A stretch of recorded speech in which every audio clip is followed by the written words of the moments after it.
இந்த வீடியோவில் குக்கரில் அரிசி உப்புமா எப்படி செய்கிறதுன்னு பார்க்கலாம். தேங்காய் எண்ணெய் அல்லது கடலை எண்ணெய் 2 டேபிள் ஸ்பூன்,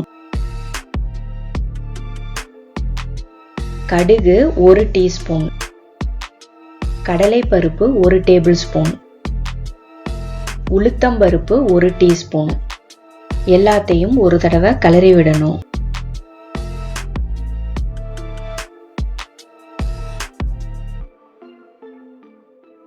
எல்லாம் வறுபட்டதும் 1 டீஸ்பூன் பெருங்காயத்தூள், குட்டி குட்டியா கட் பண்ண இஞ்சி 1 டீஸ்பூன், கொஞ்சமா கருவேப்பிலை,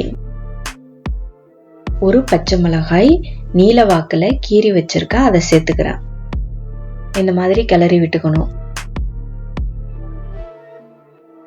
எல்லாம் வறுபட்டதும் 1 கப் அரிசி நொய்யை சேர்த்துக்கிறேன்.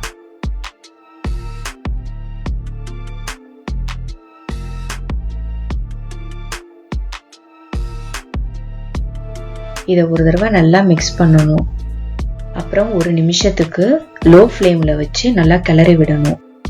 அப்போதான் அரிசி உப்புமா உதிரி உதிரியா இருக்கும்.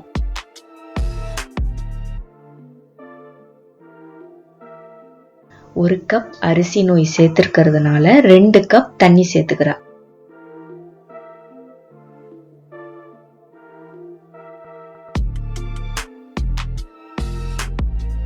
தேவையான அளவு உப்பு,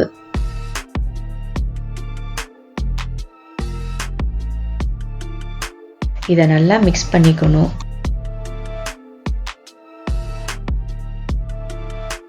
கொதி வந்ததும் 1/2 கப் தேங்காய் துருவலை சேர்த்துக்கிறேன்.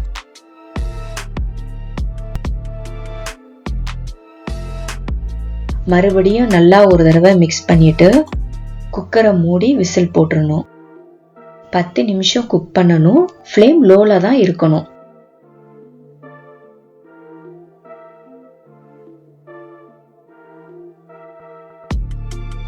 பத்து நிமிஷம் ஆயிடுச்சு. ஓபன் பண்றேன். லோ ஃப்ளேம்ல இருக்கிறதுனால மேக்சிமம் விசில் வராது. பட் 10 நிமிஷத்துல உப்புமா ரெடி ஆயிடும். பாருங்க, உதிரி உதிரியான அரிசி உப்புமா ரெடி ஆயிடுச்சு. அரிசி உப்புமா குக்கர்ல செய்யறதுக்கு மொத்தமாவே 15 நிமிஷம் தான் ஆகும். லாஸ்ட் வீடியோல வெங்கல பானையில அரிசி உப்புமா செய்யறது போட்டிருந்தேன். அது செய்யறதுக்கு ஆனா 50 நிமிஷம் ஆகும். அரிசி உப்புமா நம்ம பாரம்பரிய உணவு. நூடுல்ஸ், பாஸ்தா இதெல்லாம் வந்ததும் இதை நம்ம மறந்துட்டோம்.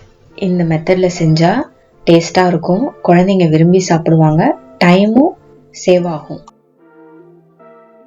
பாரம்பரிய உணவை சமைத்து உண்போம், பகிர்வோம். Thank you.